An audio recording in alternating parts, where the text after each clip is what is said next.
சிந்தனை உரையாக இன்றைய சிந்தனை உரையாக முமுட்சுவும் முக்தனும் என்ற தலைப்பிலே சிறந்ததொரு சிந்தனை அருள்வதற்காக அருள்நிதி பழனி என் சோமசுந்தரம் ஐயா அவர்கள் நம்மோடு இணைந்துள்ளார்கள். ஐயா அவர்களை தமிழ் ஆனந்த யோக அருட்தொண்டர்கள் மற்றும் மெய்யன்பர்கள் அனைவரின் சார்பாகவும் வாழ்க வளமுடன் என்று வாழ்த்தி வரவேற்கிறோம். வாழ்க வளமுடன் ஐயா. வணக்கம். வாழ்க வளமுடன். தமிழ் ஆனந்த யோகம் மூலமாக உங்களை எல்லாம் சந்திப்பதிலே பெருமகிழ்ச்சி அடைகிறேன். அன்பு உள்ளங்களே, இன்றைய தலைப்பு முமுட்சுவும் முக்தனும். முதல்ல இந்த பழைய துறை சொல்லை உபயோகப்படுத்தியதே இன்னும் சிறப்பாக பண்ணியிருக்கலாம். அதாவது இறைநிலையை தேடுபவனும் அடைந்தவனும் என்று சொன்னா தமிழ்ல ரொம்ப அழகா இருந்திருக்கும்.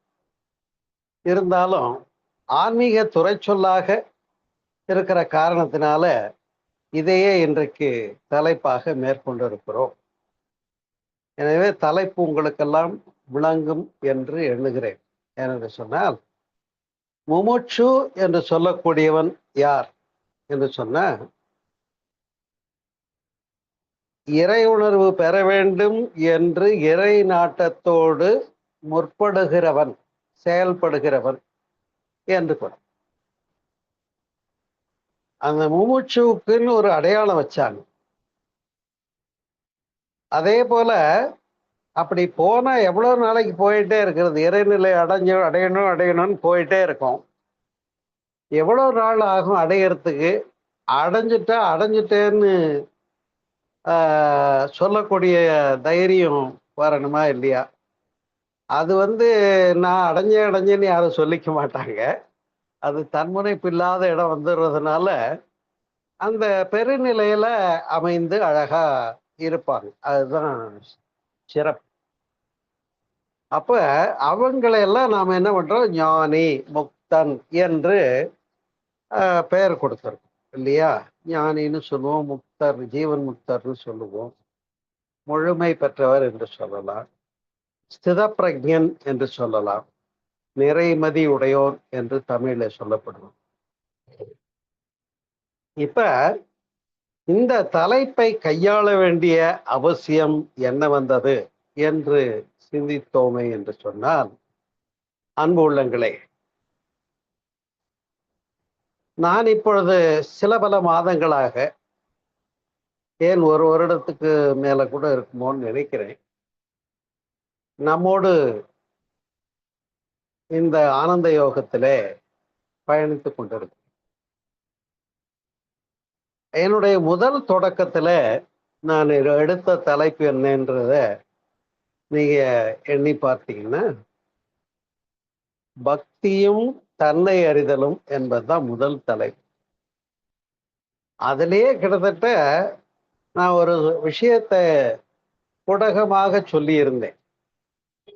பக்தியினுடைய முடிவு நம்மை எங்கே கொண்டு போய் சேர்க்கிறது என்று சொன்னால், அது தன்னை அறிகின்ற இடத்துக்காகத்தான் பக்தியினுடைய பயணம் என்று சொல்லியிருக்கு. அன்பு உள்ளங்களே, அப்ப பக்திங்கிறது ஒரு படிநிலை தான்ன்றது வெட்ட வெளிச்சமாகுது. பக்தி, மந்திர வழிபாடு, யோகம் செய்யறது, ஞானம் அறிந்து கொள்வது, இது எல்லாம் சேர்ந்துதான் பக்தின்னு ஒரு டோட்டல் கான்செப்ட். அப்படிங்க அத துறை சொல்ல சொன்னா, சரியை, கிரியை, யோகம், ஞானம். இப்ப நாம் எல்லோருமே பக்தி மார்க்கத்திலே பயணித்து அந்த பக்தி மார்க்கத்தினுடைய முறைகள்ல ஆலயம் தொழுவது சாலவும் நன்று, அன்னையும் தந்தை அத்தாயும் பிதாவும் முன்னறி தெய்வம், குரு வணக்கம், இப்படி மந்திரங்களை சொல்லுவது, பிரணவ விளக்கம், இப்படி பயணம் பண்ணி பண்ணி பண்ணி இன்றைக்கு இருக்கக்கூடிய அறிவினுடைய ஒரு ஐக்கியம் நிலை உயர்வுக்கு ஏற்றவாறு அந்த ஆன்மீக நெறிகளும் மாற்றமும் மலர்ச்சியும் முன்னேற்றமும் பெற வேண்டி இருக்கிறது, நாம் பின்பற்றுகிறது. அப்ப என்ன பண்ணிடுறாங்க, இன்னைக்கு இருக்கக்கூடிய நடைமுறை வாழ்க்கையில நானும் எவ்வளவு வருஷமா கோயிலுக்கு போய் சாமி கும்பிட்டு வாரம் இப்படி எல்லாம் பிரதோஷத்துக்கு போய் கார்த்திகைக்கு போய் என்றெல்லாம் சொல்லி கடைசியில பார்த்தா அவர் ஒன்றும் சரியா கண்டுகிட்ட மாதிரி தெரியலையே என்ற ஆதங்கமும் ஆயி அதனால கொஞ்சம் விரக்தி அடைகிற பேரையும் பார்க்கிறோம். நீங்க தெரிஞ்சிருப்பீங்க, நான் பார்த்திருக்கேன், அந்த மாதிரி நிறைய பார்த்திருக்கேன். சரி, அதே போல மந்திரங்களாக இருக்கட்டும். இப்ப சிவ பூஜை எடுத்திருக்காங்கன்னு வச்சுக்கோங்க, உங்களுக்கு தெரியும். அந்த சிவ பூஜை எடுத்தவங்க அட் எனி காஸ்ட் உட்கார்ந்து காலையில குளிச்சுட்டு வந்து சிவபுராணம் சொல்லி மற்ற பாசுரங்கள்லாம் சொல்லி மந்திரம் சொல்லி பிராணாயாமம் பண்ணி பூஜை பண்ணணும், சிவ பூஜை பண்ணணும். ஆனா எனக்கு தெரிய சில பெரியவங்க அந்த பூஜை பண்ற விஷயத்த அப்படியே 45, 50, 60 வயசு பண்ணிக்கிட்டே இருக்காங்க. இப்ப இது அகப்பூசை புறப்பூசைன்னு ரெண்டையும் நாமெல்லாம் புரிஞ்சவங்க தான் நம்ம மனவள கலைஞர்கள். ஆன்ம நலத்தினுடைய ஆன்ம இந்த யோகத்தினுடைய ஆனந்த யோகத்தினுடைய உறுப்பினர்கள் இல்லையா? அந்த வகையில இப்ப யோகம் ஞானம் என்ற ரெண்டு விஷயமும் சைமல்டேனியஸா பின்பற்ற வேண்டியதுங்கிறது ஒரு பெரிய இடைவெளி ஆயிடுச்சு சொசைட்டில. அதை புரிஞ்சுக்கோங்க. அந்த இடைவெளியாகி போன காரணத்தினாலே யோக ஞானத்தை மாடிஃபை பண்ணி கொடுத்துருக்காங்க நம்ம அருட்தந்தை யோகிராஜ் வேதாத்ரி மகரிஷி. அப்ப அது கோயிலுக்கு போய் சாமி கும்பிட்றவங்களும் சரி, மந்திரங்களை பயிற்சி பண்ணி பாடி முணுமுணுத்து மந்திரம் தொடர்ந்து ஜபம் சொல்ற ஆளா இருந்தாலும் சரி, அல்லது ஏதேனும் ஒரு யோக முறையில ராஜயோகம், குண்டலினி யோகம், வாசி யோகம், ஹடயோகம், இப்படி ஏதேனும் ஒரு யோகா ஃபாலோ பண்ணி பின்பற்றவங்களா இருந்தாலும் சரி, அல்லது ஞான மார்க்கத்துல எத்தனை மகான்கள் எத்தனை துறவிகள் தேடிட்டே இருக்கோம் நாம எல்லாரும். அது மாதிரி தேடி தேடி தேடி தேடி போய் அந்த மகான்கள் சொன்ன பேருண்மைகளை எல்லாம் உள்வாங்கி அதுல பயணிக்கிறவங்களும் சரி. இப்ப இவங்க எல்லாருமே யாரு? முமுட்சு என்று பெயர். புரியுங்களா? அப்ப முமுட்சு என்ற சொல் எதை குறிக்கிறது என்று சொன்னால், அந்த இறை உணர்வை நோக்கிய, இறைநிலையை நோக்கிய பயணிக்கின்றவர் என்று, பயணத்தில் இருக்கிறவர் என்று. இந்த முமுட்சு என்று சொல்லப்படுகின்ற வார்த்தையும் கொடுத்து அதுக்கு ஒரு இலக்கணத்தையும் பெரியவங்க கொடுத்திருக்காரு. அது என்னன்னா, முமுட்சுக்கள் பச்சை ஆடை அணிதல் மரபு. இது நீங்க கேள்விப்பட்டிருப்பீங்க, இல்லை தெரிஞ்சிருப்பீங்க. சோ ஒருத்தர் பயிற்சியில இருக்காரு, பக்தியிலையோ மந்திரத்திலேயோ யோகத்திலேயோ ஞானத்திலேயோ, சரியை கிரியை யோகம் ஞானம். இப்ப நம்ம பாஷையில சொன்னா தவம், தற்சோதனை, குணநல பேரு, முழுமை பேரு. இப்படி பயணத்துல இருக்கிறவங்க எல்லாருமே இப்ப உள்ள வந்துட்டோம் ஆனந்த யோகத்துக்குள்ள. Journey towards அருட்பேராற்றல். சரியா? அப்ப இன்ப ஊற்றாய் நிறைந்த இறைவா என்று மகரிஷி அதை உணர்ந்த பின்னால ஆனந்த களிப்புன்னு பாடியிருக்காங்க. இப்போ அது எந்த இடம்? அடைந்து விட்டேன் என்ற இடம் இல்லையா? அப்ப அடைந்து விட்டேன் என்று சொல்லுகின்றவர்களுக்கு ஒரு அடையாளம் உண்டு. அது மொட்டை போடுறதோ தாடி வைக்கிறதோ இல்லை, காவி உடுத்துறது. காவி உடுத்தினவங்க அடைந்தேன் என்று பொருள். அதுக்கு தான் உடுத்தினாங்க. நல்லா கவனி. இறைநிலை நோக்கிய பயணத்துல இருக்கிறவங்க முமுட்சு, அவங்க அணிய வேண்டியது பச்சை ஆடை. அடைந்து விட்டேன் என்ற நிறைவுக்கு வந்தவங்க அணியறது துவராடை, அதாவது காவி உடுத்துதல் என்று சொல்லக்கூடிய. அன்பு உள்ளங்களே, இப்ப அந்த துறவு அடைந்து விட்டேன் என்று சொல்லி துறவு உடுத்தலைன்னா கூட இருந்து காட்டினவங்க எத்தனையோ பேர் இருக்காங்க. இப்ப ராமகிருஷ்ண பரமஹம்சர்லாம் காவி எடுத்தாரா? இல்ல. வேதாதிரி மகரிஷி காவி எடுத்தாங்களா? இல்ல. வள்ளலார் காவி எடுத்தாங்களா? இல்ல. ரமண பகவான் காவி எடுத்தாங்களா? இல்ல. ஆனா இவங்க யாரையும் அடையலைன்னு சொல்ல முடியாது, அடைந்தவர்கள். அப்ப அடைந்தவர்கள் முழுமை பெற்றவர்கள், முக்தர்கள். அப்ப முழுமையை நோக்கி பயணிக்கிறவர்கள் பச்சை ஆடை அணிந்து ஐ ஆம் ஆன் தி வேன்னு சொல்றவங்க. They are so called as trainees. பயிற்சியாளர் தான். ஆம். இப்ப அவங்கள என்ன செய்யணும் அப்படிங்கிறத பார்க்க போறோம். அன்புள்ளங்களே, ஒருவர் தன்னை இறைநிலை நோக்கிய பயணத்திலே அமைத்துக் கொள்ளுகிறார் பயிற்சியாளர் என்று முன்வந்த பின்னே அவரை எப்படி இருக்கணும்னு இலக்கணங்கள் என்ன சொல்லுது? தீவிரமா இருக்கணும், ஆர்வமா இருக்கணும், விடாமுயற்சியா இருக்கணும், கவனமா இருக்கணும், பொறுப்பா இருக்கணும், தவறாம செய்யணும், ஒழுக்கமா இருக்கணும், நெறியா இருக்கணும், வரையறைகளை கடைபிடித்து வாழ வேண்டும். அதைதான இயமம் நியமம் என்று அட்டாங்க யோகத்திலே சொல்லப்படுகிறது. அதாவது ஒழுங்க கடைபிடிக்க வேண்டியவை, செய்யக்கூடாதவை என்று பிரிச்சாங்க. அது இயமம் நியமம் என்று பெயர். இப்ப அதை கடந்து இந்த பயிற்சியிலே தன்னை ஈடுபடுத்திக் கொள்ளுகிற போது உடலும் மனமும் அதுக்கு ஒத்திசைவு தரணுமா இல்லையா?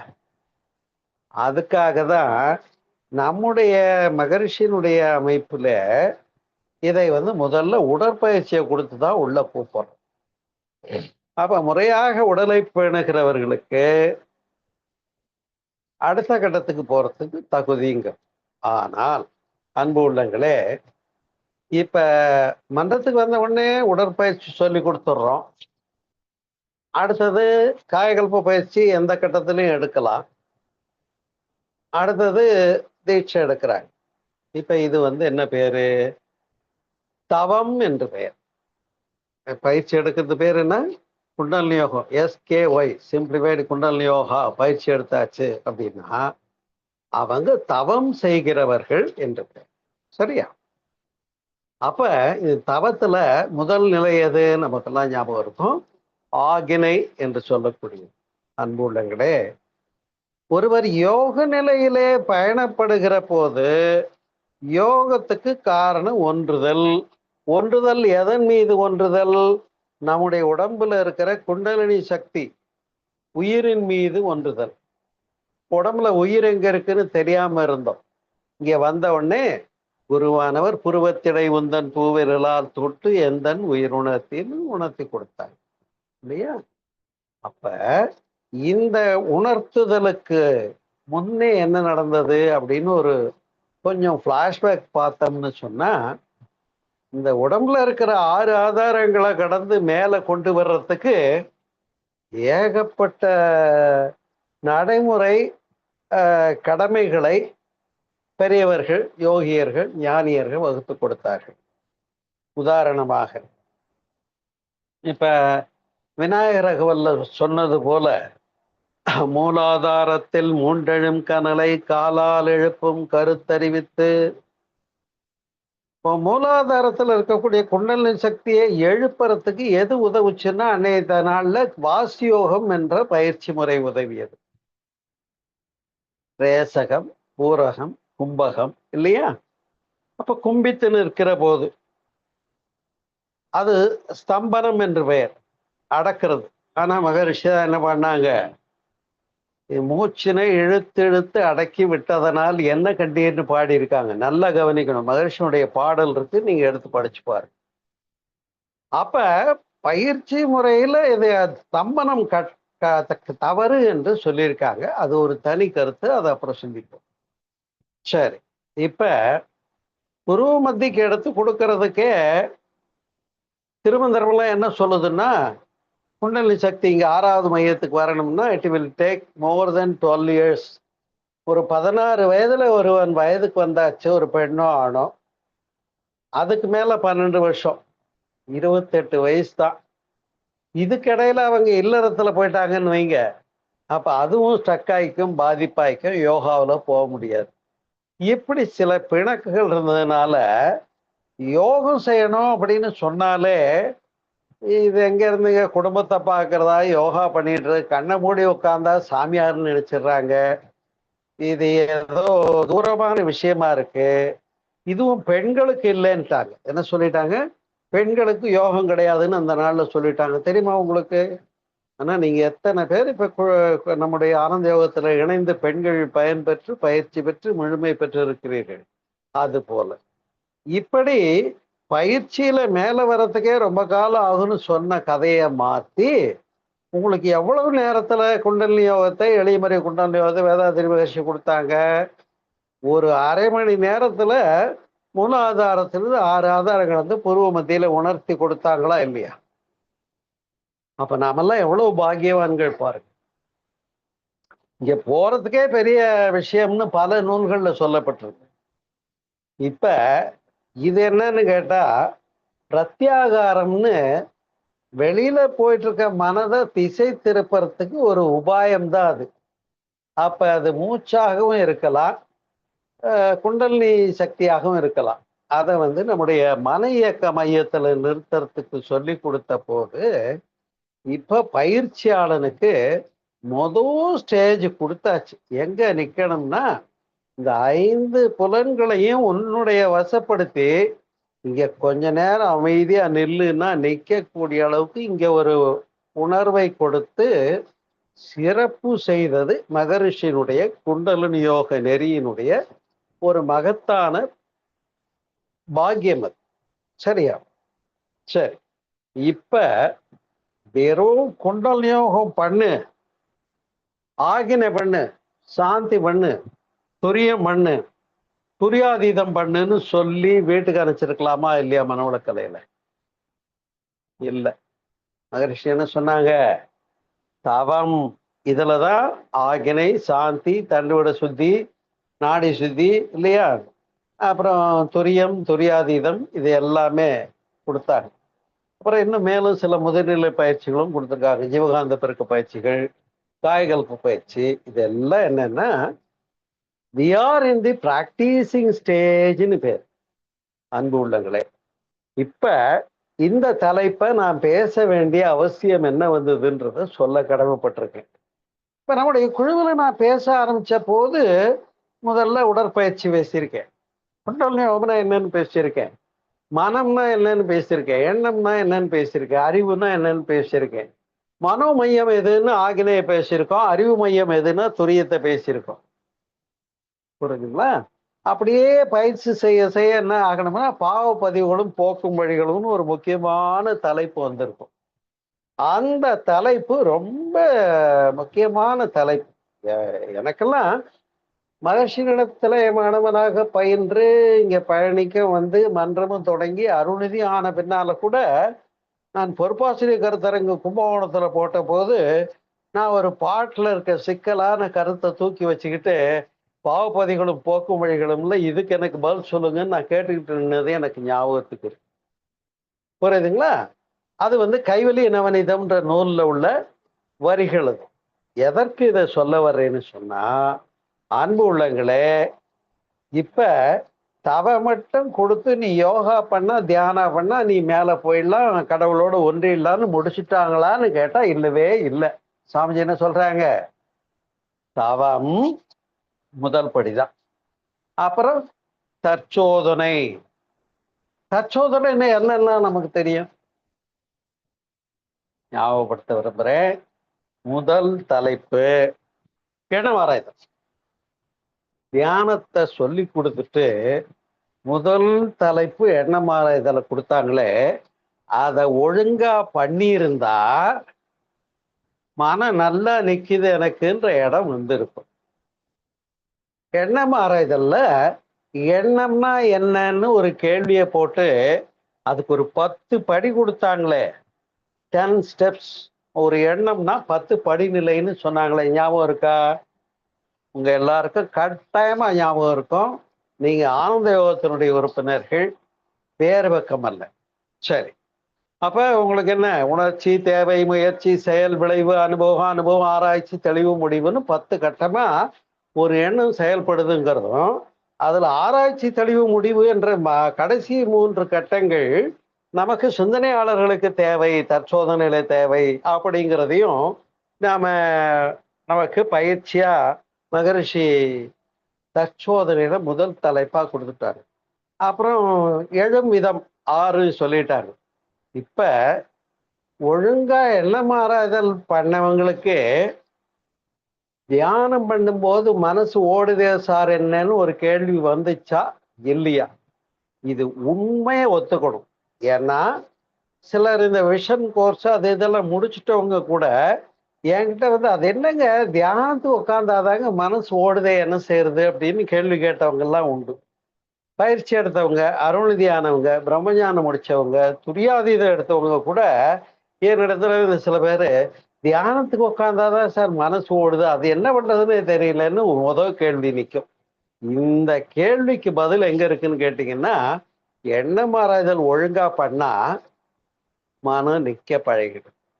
அதனால்தான் எண்ணம் ஆராய்தலின் முடிந்த நிலை துரியாதீதமே அப்படின்னு நான் பேசியிருக்கேன், நீங்க கேட்டிருக்கீங்க. 1. சரி, எண்ணம் ஆராய்தல் ஒழுங்கா பண்ணலைன்னா ஆசைகள் அதிகமாகும். அப்ப என்ன தலைப்பு கொடுக்குறாங்க மகிழ்ச்சி? ஆசை சீரமைத்தல். அப்புறம் சினம் தவிர்த்தல். ஆசை சீரமைக்கலைன்னா கோபம் வரும். கோபத்தை அடக்க முடியலன்னா கவலையா மாறிடும். அப்ப கவலை ஒழித்தல். அப்புறம் நான் யார், இல்லைங்களா?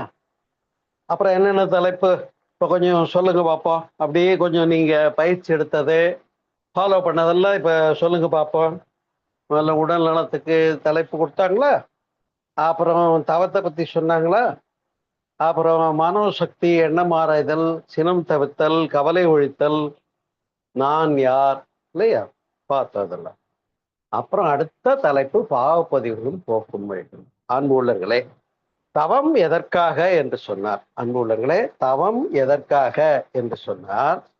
தவம் என்பது ஆகினேல தியானம் செய்கிற போது பிரத்யாகாரமாக இதுவரையில வெளியிலேயே போயிட்டு இருந்த மனச இப்பதான் என்ன பண்றீங்க, புற விஷயங்கள்ல இந்த புலன்கள் மூலமா போயிட்டு இருந்த மனசை கொண்டாந்து கண்ணை மூடு, கைய காலை கட்டி பேசாம உட்காரு தவத்துலன்னு இங்க நிக்க வச்சிங்க பாருங்க. கண்ணை மூடி இங்க நின்னது தாங்க பிரத்யாகாரம்னு பேர். இந்த பிரத்யாகாரம் வந்து யோகாவுக்கு என்ட்ரன்ஸ் தான். என்னமோ யோகாவே பண்ணிட்டேன்னு நினைச்சிடக்கூடாது. ஆகிரில தவம் பண்ணா ஒரு பெரும் பேரு என்று நூல்கள்ல சொல்லுது. ஆனா பதஞ்சலி முனிவருடைய அட்டாங்க யோகத்துல பிரத்யாகாரம் என்பது எதை குறிக்கிறது? ஆகினை தவம் என்பது. அப்ப அது மனதை திசை திருப்பி எங்க உள்முகப்படுத்துறது. அந்தர் யோகம் கேள்விப்பட்டிருக்கீங்களா? அதான் ராமகிருஷ்ண தபோவனத்துல போட்டிருப்பாங்க. அந்தர் யோகம் அப்படின்னா உள்ளுக்குள்ள போய் யோகம் பண்றது, அதுதாங்க ஆகினை தவம். அன்பு உள்ளங்களே, இப்ப man minus 3 impurities is equal to God. மனிதனிலிருந்து மலங்கள் நீங்கினால் அவனே இறைவன். இதுதான் கான்செப்ட். இப்ப கடவுளை நோக்கி போகும்போது இங்க என்ன ஆகணும்னு சொல்றாங்க நிபந்தனை? பதிவெல்லாம் நீங்கணும். அன்னைக்கு ஒரு நாள் பேசிட்டு இருக்கும்போது நன்மணி ஐயா கூட சொன்னாங்க, பதிவு நீங்கினாதாங்க அந்த இடத்துக்கு போக முடியும், அதுக்கு தவம் பண்ணித்தான் ஆகணும் அப்படின்னு அடிச்சு சொன்னாங்க, சிறப்பா சொன்னாங்க. அதனாலதான் ஆகிநிலை தவம் செய்ய செய்ய என்ன நன்மைன்னா வில் பவர் கிடைக்குது, மன ஒருமை, மன வலிமை கிடைக்குது. மனதை இதுல நில்லு, இதுல வேண்டாம், இது எடுத்துக்கோ, இது வேண்டான்னு நன்று தீது புரிஞ்சு நல்லதை மட்டும் எடுத்துக்கிட்டு செஞ்சுக்கிட்டு போறதுக்குரிய வில் பவர் வந்துருச்சுன்னு வைங்க, நோ ப்ராப்ளம்.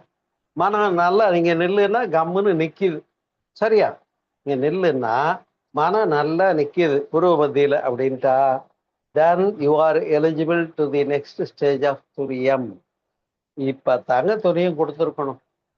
இப்ப மனம் எனக்கு நிக்கலைன்னு சொல்ற ஆளா இருந்தா துரியம் கொடுத்திருக்க கூடாது என்பது நம்ம இப்ப புரிந்து கொள்ள வேண்டிய விஷயம். ஏன்னு சொன்னா, மனம் நிக்குதுன்னா தான் எனக்கு வில் பவர் இருக்கு. நான் சொன்னதை என் மனசு கேட்குதுன்னா தான் ஆகாமிய கர்மா வெல்லப்படுகிறது. அதாவது புலன்வயப்பட்டு செயல் செய்த பதிவெல்லாம் நம்மகிட்ட இருக்கு இல்லையா? எனக்கு இது இல்லாம முடியாதுங்க, அதுதாங்க வேணும், இது ஆகாதுங்க இப்படின்னு ஏகப்பட்ட ஆன்மாவுக்கு பழக்க வழக்க பதிவுகளை போட்டு வச்சுக்கிட்டு இருக்கோம். இந்த வேண்டாத பழக்கங்களை எல்லாம் விட்டு தள்ளுறதுக்கு என்ன வேணும்? மன வலிமை வேணும். நல்ல விஷயங்களை எல்லாம் கடைபிடிக்கிறதுக்கு என்ன வேணும்? மன வலிமை வேணும். அப்போ ஆகினை கம்ப்ளீட் பண்ண பின்னால நல்ல மனம் நிக்குதுங்க. தியானத்துல உட்கார்ந்தா 10 நிமிஷத்துக்கு 10 நிமிஷமும் மனசு நிக்குதுன்னு ஒருத்தர் சொன்னாங்கன்னு வைங்க, பொய்ன்னு அர்த்தம். ஏன்னா தியானத்துக்கு உட்கார்ந்த பின்னால புருவ மத்தியில நிக்கிறதுக்கு அதுக்கே ஒரு 1/2 நிமிஷம் ஆகும். அப்புறம் தான் அந்த அலைன்மெண்ட் வரும். அதனால ஒரு 8 நிமிஷம் நிக்குதுன்னு சொன்னாக்கா ஓகேன்னு சொல்லி துரியம் கொடுக்கலான்றது இப்ப நீங்க மாஸ்டர்ஸ் லெவல்ல இருக்கிறவங்க புரிஞ்சுக்க வேண்டிய ஒரு விஷயம். தென் ஒன்லி நம்ம அடுத்த ஸ்டெப்புக்கு அவங்கள கொண்டு போவோம். ரைட். அடுத்தது என்னன்னு கேட்டா துரியம். இது அன்பர்களே ஒரு மகிழ்ச்சியான செய்தி. சதீஷ்னு சொல்லி திருவள்ளூர்ல இருந்து ஒரு அன்பர் என்னிடத்துல இன்னைக்கு பேசினார். அவர் இதுவரைக்கும் எனக்கு தொடர்புல நான் சந்திச்சதில்லை. அவர் என்ன சொல்றாரு, நான் எந்த குருவினுடைய பயிற்சிகளுமே எடுத்துக்காம நான் எனக்குள்ள தியானம் எல்லாம் பண்ணி பார்த்துருக்கேன். அதுல எனக்கு இப்படி எல்லாம் எக்ஸ்பீரியன்ஸ் ஆச்சு. இன்னதெல்லாம் தெரிஞ்சுது தவத்துல, ஆகினையில, துரியத்துல இப்படி எனக்கு அனுபவங்கள் கிடைச்சது. நீங்க சொன்ன உரை விளக்கத்துல அதையெல்லாம் கம்பைன் பண்ணி சொல்லியிருக்கீங்க ஐயா, எனக்கு ரொம்ப சந்தோஷம் அப்படின்னு சொல்லி என்கிட்ட பேசிட்டு இருந்தார். இதை எதுக்காக சொல்ல வரேன்னு சொன்னா, இப்ப ஆகாமிய கர்மா, புகுவினை, அப்புறம் பழைய வினை ஒண்ணு இருக்குல்ல, சஞ்சித கர்மான்னு பேர். இந்த சஞ்சித கர்மாங்கிறதாங்க கொஞ்சம் வலிமையானது. அத காலி பண்றது கொஞ்சம் கஷ்டமான விஷயம் இல்லைங்களா? அப்ப சஞ்சிதம்ன்றது வழி வழியாக, வித்து வழியாக, புரியுதுங்களா? இவன் நல்லவனா இருப்பான், இவன் வாழ்க்கையில இவன் நல்லவன். ஆனா இவனையே அறியாம சில விஷயங்கள் இவனை முன்பதிவு ஆட்டி வச்சுக்கிட்டு இருக்குமா இல்லையா? அப்ப அதைத்தான் சஞ்சித கர்மான்னு சொல்றோம். கருவழி, கருமைய தூய்மைன்னு பேசியிருக்கோம். இதெல்லாம் உங்களுக்கு தெரியும். அப்ப அந்த கருமைய தூய்மைக்கு சிறந்த மாற்று ஒரு ரெமெடி எதுன்னா அதுதான் துரியதமம். ஏன்னா இப்ப மூளையிலே பதிவுகள், புலன்களிலே பதிவுகள், உயிரணுக்களிலே பதிவுகள், செல்களிலே பதிவுகள், குரோமோசோம்ஸ், டிஎன்ஏ, ஆர்என்ஏல பதிவுகள், இப்படி ஏகப்பட்ட பதிவுகள் நம்ம கிட்ட வச்சு வாங்கிட்டு வந்திருக்கும். இப்ப இதெல்லாம் மாறுறதுக்கு கொஞ்சம் காலம் ஆகுமா இல்லையா? இதை என்ன பண்ணிடுறாங்க, புரிஞ்சோ புரியாமலோ ஒரு மிக குறைந்த காலகட்டத்துக்குள்ள டக்கு டக்குன்னு ஆகினை கொடுத்து துரியம் கொடுத்து துரியாதீதமும் கொடுத்துட்றாங்க. இப்ப துரியாதீதம் கொடுக்கும்போது ஒரு அருட்கனியை கொடுத்து அருட்சொல்லர்னு வாழ்த்துவது மரபு, நீங்க தெரிஞ்சிருப்பீங்க இல்லைங்களா? அப்ப அந்த அருட்செல்வர்னு பட்டம் கொடுத்தா என்ன அர்த்தம்னா, இவர் அருளுக்கு பாத்திரமானவர், தூய்மை பெற்றவர் என்றே பொருள். துரியாதீதம்ங்கிறது என்னன்னு கேட்டீங்கன்னா, இஸ் நத்திங் பட் இறை உணர்வு. உண்டா இல்லையா? துரியாதீதம்ன்றது 83லயோ என்னமோ கோவையில ஒரு மறைபொருள் விளக்க பயிற்சின்னு மகரிஷி வச்சாங்க. அப்ப பழனியில இருந்து ஒரு 3 பேர் மட்டும் வாங்கன்னாங்க, என்னை உட்பட. நாங்க போயிருந்தோம். அந்த பயிற்சியில மறைபொருளா என்னமோ சொல்ல போறாரே சாமிஜின்னு பார்த்தா ஒரு தெளிவான விஷயங்களுக்கு சொல்லி முடிச்சுட்டு, இப்ப இந்த முடிந்த பொருளை, ஞானத்தை யாரெல்லாம் நல்லா உணர்ந்துட்டீங்களோ நீங்க எல்லாம் போய் துரியாதீதம் கொடுக்கலான்னு அனுமதி கொடுத்தாங்க. அதுக்கு முந்தைய எங்களுக்கு அருணதியர்களுக்கு ஆகினை, சாந்தி, துரியம் மட்டும்தான் கொடுக்க அனுமதி இருந்தது. புரியுதுங்களா? அப்ப துரியாதீதம் கொடுக்க அனுமதி கொடுக்கப்பட்ட அந்த மறைபொருள் விளக்க பயிற்சி என்பதை எதுக்காகன்னா அந்த அளவுக்கு எபிலிட்டி இருக்கான்னு பார்த்தா அருள்நிதி ஆக்கணும். துரியாதீதம் கொடுக்க அனுமதிக்கப்பட்டது. அப்ப துரியாதீதம் பெற்றவங்க நாம் இந்த சந்திப்புல எத்தனை பேர் இருக்கோமோ நாம் எல்லாருமே இறையுணர்வு பெற்றவர்கள் என்று டிக்ளேர் பண்ணியாச்சு. குரு என்ன பண்ணிட்டாரு, அருட்கனை கொடுத்து அருட்செல்வர் போயிட்டு வாப்பான்னு சொல்லியாச்சு. துரியாதீதமே கொடுத்தாச்சு. ஆனா துரியாதீதம் எடுத்தவர் ஏங்க இறை உணர்வு பெற்றவர் தானே நீங்கன்னு நான் ஸ்பீச்ல கேட்கறேன்னு வைங்க. இறை உணர்வு பெற்றவரா யார சொல்றீங்க, என்னதான் சொல்றாரா யாரையாவது சொல்றாரான்னு யோசனை பண்ணீங்கன்னா என்ன அர்த்தம், எங்கேயோ தப்பு இருக்குன்னு அர்த்தம் இல்லையா? ஆகையினாலேதான் அன்பு உள்ளங்களே, வெறும் அகத்தாய் விளைநிலையெல்லாம் பத்தாது. அதுல கடந்து என்னென்ன விஷயங்கள்ல மகரிஷி விளக்கம் கொடுக்குறாங்க உங்களுக்கு தெரியும். மனிதருள் வேறுபாடு ஏன் இல்லையா, உலக அமைதி, குடும்ப அமைதி, பெண்ணின் பெருமை, காந்த தத்துவம், பிரபஞ்ச உயிரின பரிணாமம், பிரபஞ்ச பரிணாமம் அப்புறம் உயிரின பரிணாமம் இல்லையா, காயகல்ப பயிற்சி, அப்புறம் வானியலும் ஜோதிடமும், மதமும் சடங்குகளும், பாலுணர்வும் ஆன்மீகம், செக்ஸ் அண்ட் ஸ்பிரிச்சுவல் டெவலப்மெண்ட், பிறப்புக்கு முன்னும் இறப்புக்கு பின்னும் உயிரின் நிலை, இப்படி பல தலைப்புகள்ல கர்மய தூய்மை, அப்புறம் கர்மயோகம், பிரம்மஞானம் வரைக்கும் கூட்டு போறாங்க. உண்டா இல்லைங்க?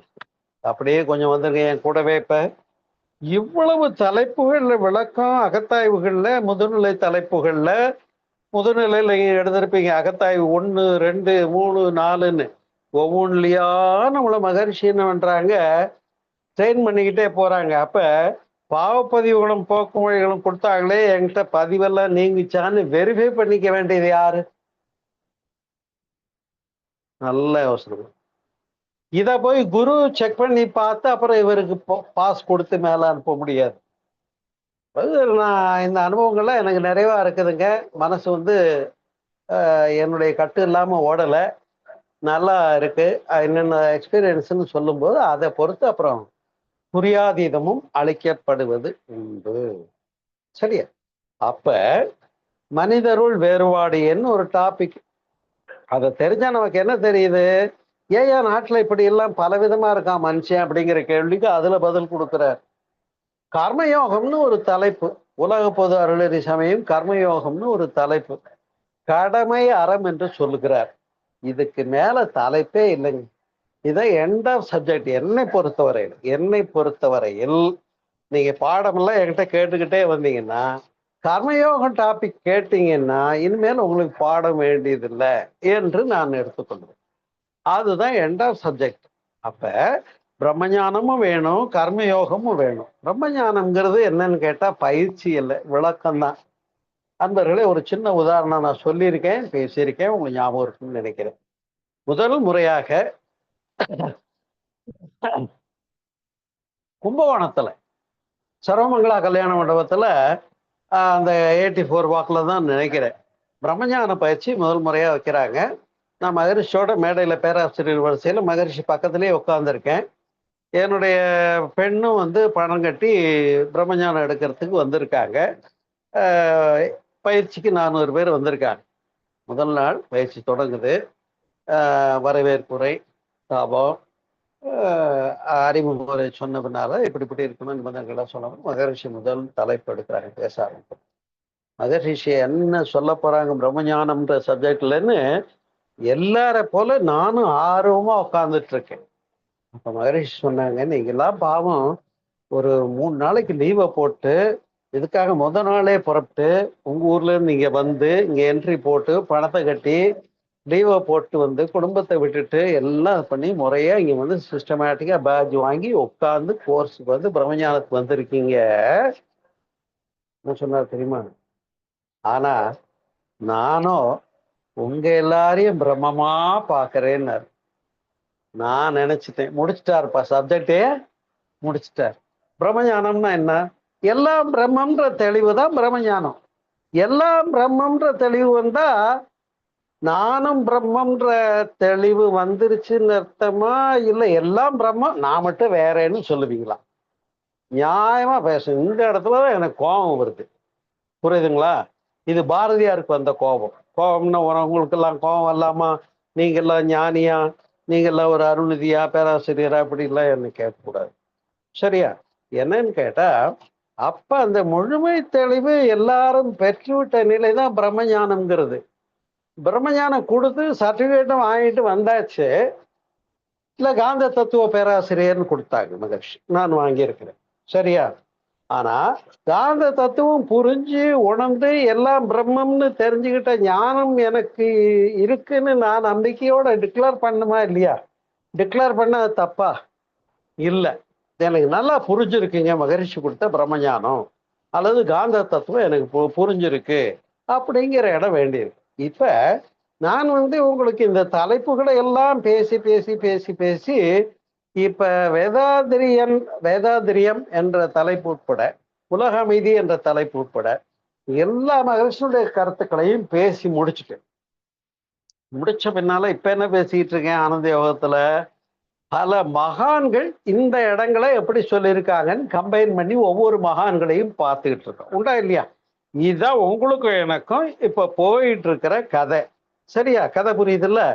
இந்த இடத்துல நான் என்ன பண்றேன், ஒரு முழுமை பெற்றவர் எப்படி இருப்பார்ன்றதுக்கான இலக்கணங்களை, அதாவது தவம், தற்சோதனை, குணநல பேரு. தற்சோதனை எல்லாம் இப்ப பார்த்தாச்சு, அகத்தாய்வு தலைப்புகள். குணநல பேருன்னா என்ன? பேராசை, சினம், கடும்பற்று, முறையற்ற பால் கவர்ச்சி, உயர்வு வாழும் மனப்பான்மை, வஞ்சம் போயிடுச்சான்னு சரி பார்த்துக்கணும் இல்லையா? அது நேர் எதிரடியான குணங்களாக மாற்றியாச்சா? இது யார் பார்க்கறது? நாம தான் பார்த்துக்கணும். நம்மளுக்கு இப்ப சரி பார்க்கறதுக்கு வீட்டுல ஆள் போட்டு பார்க்க சொல்ல முடியாது. புரிகிறதா? அப்ப அதே மாதிரி அந்த இறைவு நிலையிலிருந்து வேறுபடுத்தி இருக்கிறது எதுன்னு சொன்னாங்க? ஆன்மாவினுடைய களங்கங்களாகிய ஆணவம், கன்மம், மாயைன்னு சொன்னாங்க.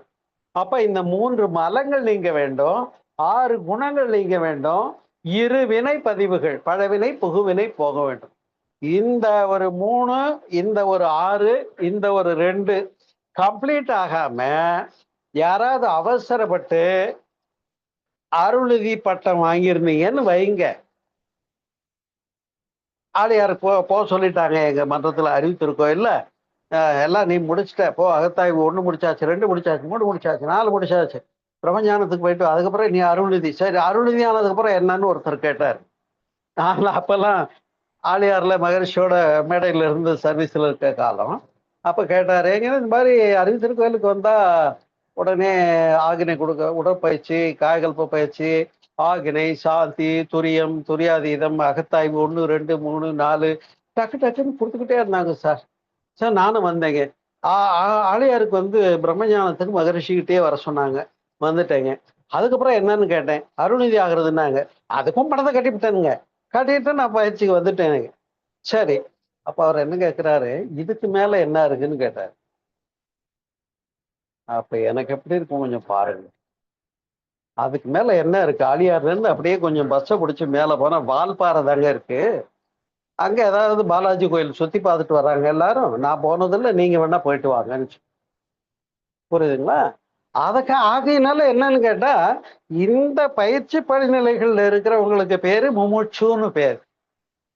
ஆனா அடைந்தவர்கள் எப்படி இருப்பார்கள் என்று நான் பாடம் நடத்தி இருக்கிறேன். தெரியுமா தெரியாதா? சரியா? அப்ப அடைந்தவர்கள் எப்படி இருப்பாங்கன்னா, அந்த முழுமை பேரு தவம், தற்சோதனை, குணநல பேரு 3 முடிச்சா அவங்க என்ன ஆயிடுறாங்க? முழுமை பேரு பெற்றவர், இறை உணர்வு பெற்றவர். இப்ப இறை உணர்வு பெற்றவர்னா யாரும் தெரியும் பார்க்க மாட்டீங்களே, எல்லாருமே இறை உணர்வு பெற்றவர் தான். சரியா? அப்ப இறை உணர்வு பெற்றவர் எப்படி இருப்பார்னு ஒரு பாடம். இது என்னன்னு கேட்டா, முதல் பாடமே நான் உங்களுக்கெல்லாம் அனுப்பிச்சிருக்கேன். இந்த நேரத்துல நான் மகிழ்ச்சியோடு சொல்றேன். ஒரு நம்ம இன்னொரு புத்தகம் போட்டிருக்கேன். எத்தனை பேருக்கு வேணுமோ புக்கு நான் அனுப்பிச்சு வைக்கிறேன். அனுப்புற செலவு, புக்கு காசே கிடையாது. அதுல எனக்கு அந்த முழுமை பேற்றை உணர்த்தி கொடுத்தது எதுன்னு ரகசியத்தை சொல்லி போட்டிருக்கேன். அந்த புக்கு எத்தனை பேர் வேணாலும் கேளுங்க, நான் அனுப்பிச்சு வைக்கிறேன். அனுப்புற செலவு மட்டும் நீங்க எனக்கு கொடுத்தா போதும். புரியுதுங்களா? ஒன்று. இப்ப அந்த முழுமை பேறு பெற்றவன் எப்படி இருப்பான்ற இலக்கணங்களை பற்றி பேச வேண்டிய காலமும் வந்துடுச்சு. எது? பிரம்மஞானம் பேசியாச்சு, எல்லா டாபிக்கும் எடுத்தாச்சு, வேதாதிரியமும் பேசியாச்சு, உலக அமைதியும் பேசியாச்சு. இப்ப அடுத்த மகான்களை பேசுறதுக்கு வந்தாச்சு, பேசிட்டு இருக்கு. இப்ப நான் யாரை எங்க அந்த கம்பைன் பண்ணி அவ்வளவு பெரிய விஷயங்களை சொல்ல வரும்போது, முதல்ல ஏக ஆன்ம உணர்வுன்னு ஒரு இடம் இருக்குங்க. அது பேர் என்ன? ஏக ஆன்ம உணர்வு. ஆன்மா எல்லாம் ஒண்ணுதான்ற தெளிவு, உயிர்கள் எல்லாம் ஒன்றுதான் என்ற தெளிவு. இது பெற்றாச்சா இல்லையா? பெற்றிருக்கணுமா இல்லையா? இது இல்லைன்னா பயன் இல்லை. அதைதான் வள்ளலார் சொல்றாரு, ஆன்ம நேய ஒருமைப்பாடு என்று சொல்லுகிறார். இப்படி பல மகான்களுடைய அந்த முடிந்த நிலையினுடைய கம்பாரிசனை சொல்ல வரும்போது, அங்க அந்த முழுமை பேறு பெற்றவங்க எப்படி இருப்பாங்கன்னு கேட்டா, வேர்த்தால் குளித்து பசித்தால் புசித்து பார்த்தால் உலகத்தவர் போல் இருப்பார் பராபரமேன்னு பாடியிருக்காங்க. ஓடும் செம்பொன்னும் ஒக்கவே நோக்குவார்னு பேசியிருக்காங்க.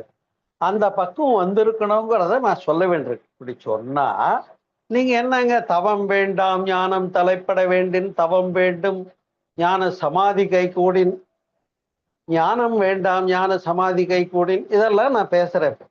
பேசும்போது சில பேருக்கு என்ன ஆகுது, என்னங்கய்யா கடைசியில தவமே வேணான்னு சொல்றீங்களேன்னு குழம்பிக்கிறீங்க. குழம்பிக்காதீங்க. முமுட்சு என்ற இடத்துல இருக்கவங்களுக்கு இந்த அகத்தாய்வு தலைப்பு பிரம்மஞானம் வரைக்கும் தேவை, கர்மயோகம் வரைக்கும் தேவை. கர்மயோகம் புரிஞ்சுட்டேன் ஐயா, நான் நல்லா தெளிவாயிட்டேங்க, நீங்க கொடுத்த அருமையான விளக்கத்துல நான் நல்ல தெளிவா இருக்கேன், எல்லாம் பிரம்மம்னு என்னால நினைக்க முடியுது, எனக்குள்ளேயும் என் அறிவாக இருந்து அந்த அறிவே தெய்வம் என்னை வழி நடத்துகிறதுன்னு புரிஞ்சிருக்கு. அப்ப நான் செய்ய வேண்டிய என்னுடைய கடமையெல்லாம் சின்சியரா ஒழுங்கா செஞ்சுக்கிட்டு இருக்கேன்னு திருப்தியும் இருக்குன்னு ஒருத்தர் சொல்றாருன்னு வைங்க, அவருக்கு இதுக்கு மேல பாடமே தேவையில்லைன்னு நான் முடிக்கிறேன். அப்படி முடிக்கிற இடம் தான் முக்தன்னு சொல்லக்கூடியது. புரியுதுங்களா? அப்ப அந்த முக்தன் என்ற முழுமை பேறு பெற்ற ஒருவர் எப்படி இருப்பார் என்பதை விளக்குகிற போது, அப்படிப்பட்டவரை பற்றி ஜென் புத்தம் பேசியிருக்கேன். ஓகே தானே? பகவத் பாதை பேசியிருக்கேன். 2. அதே போல அனாசக்தி யோகம், காந்திஜியினுடைய பகவத்கீதைக்குரிய விளக்கம் பேசியிருக்கிறேன். அப்புறம் சமாதி நிலையை பற்றி சகஜானந்தம் என்று நம்முடைய குழுவுல நான் பேசியிருக்கிறேன். சரியா?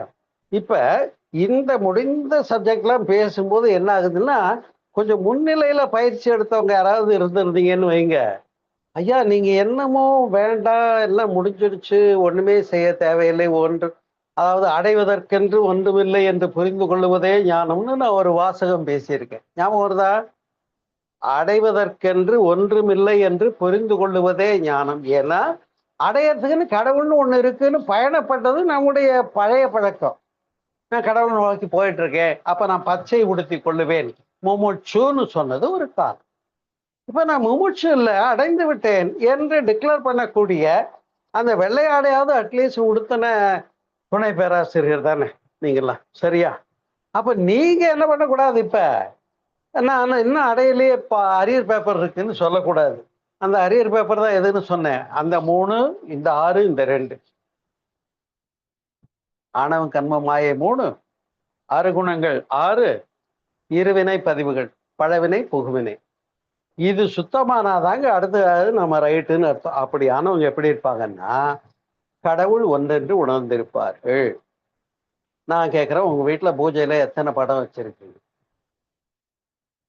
உண்மையை பேச. எத்தனை சாமி இருக்கு உங்க வீட்டு பூஜையில? இதுதான் ஒண்ணு.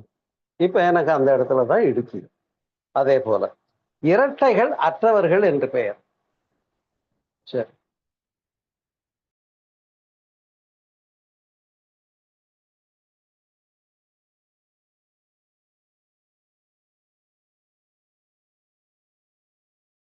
என்று பெயர். இரட்டைகள் இல்லாத நிலை என்று பெயர். அப்ப இந்த பாவ புண்ணிய சுக துக்கம் நல்லது கெட்டது விருப்பு வெறுப்பு வேண்டுதல் வேண்டாம இல்லாத நிலை ஒன்று உண்டுன்னு சொல்லி அதுக்கு போயிட்டா அவங்க சகஜமா இருப்பாங்க. அதுக்கு பேர் சகஜானந்தம்னு விளக்கி புத்தகமும் போட்டிருக்கேன், உங்களுக்கு தெரியும். இப்ப அந்த இடத்துக்கு போயிட்டவங்களை பத்தி நான் பேசும்போது சில பேருக்கு என்னன்னு கேட்டா, நீங்க என்னங்க எல்லாம் கடந்தது ஒரு இடம்னு சொல்றீங்க, அங்க போனா எந்த நிபந்தனையும் இல்லைங்கிறீங்க, எனக்கு புரியலையே, நிறைய இதெல்லாம் ஒழுங்கெல்லாம் கடைபிடிக்க வேண்டியிருக்கேன்னு சில பேர் கேள்வி கேட்கறது எனக்கு நினைவுக்கு வருகிறது. சரியா?